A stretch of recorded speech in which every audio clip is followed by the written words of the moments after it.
Dragi Vučiću iz Bileće za najljepši kaligrafski rad i Arturu Anteševiću iz Teslića za najljepši rukopis uručene su nagrade kao najuspješnijim pojedincima konkursa pod nazivom Srce piše ćirilicu. Vučić je nastavnik u Bileći. Kaže da trebamo čuvati značaj ćirilice.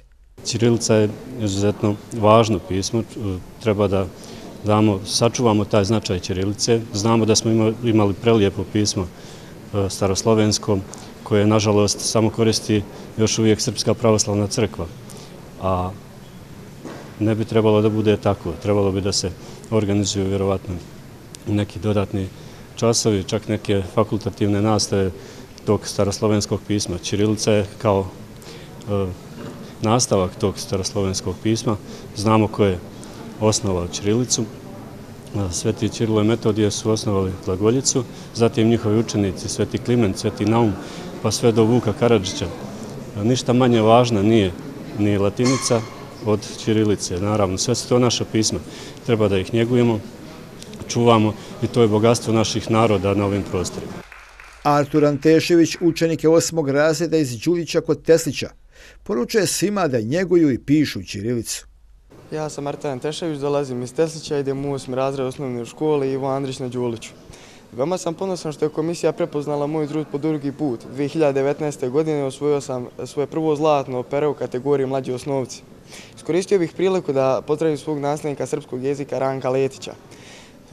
Poručio bih svima da pišu ćirilicu jer je samo tako možemo sačuvati od zaborava i ona je naše blago. Nagrade su uručene u okviru manifestacije Muzejski dani ćirilice, Srce piše ćirilicu. Na konkurs je prijavljeno rekordnih 725 radova, kažu u Muzeju Republike Srpske. Možemo reći da smo dobili zaista jednu široku podršku među svim generacijama građana, počevši od onih najmlađih pa do onih seniora, možemo tako reći. Najmlađi učesnik na ovogodišnjem konkursu Srce piše ćirilicu ima 7 godina, a najstariji učesnik ima skoro 80, znači preciznije 78 godina, pa iz te strane možemo reći da smo jako zadovoljni odzivom i tim predstavljanjem svih generacija naših građana. Ćirilica je najljepše i najjednostavnije pismo na svijetu. Ustanova na čijem čelu može biti ponosna što ju popularizuje, kaže direktor muzeja Davor Strika.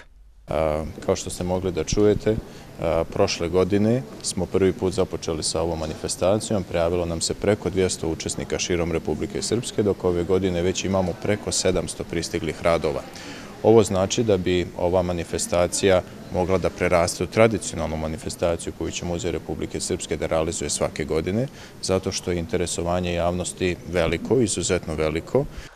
Na kraju recimo da najmlađi učesnik konkursa ima 7 godina, a najstariji skoro 80.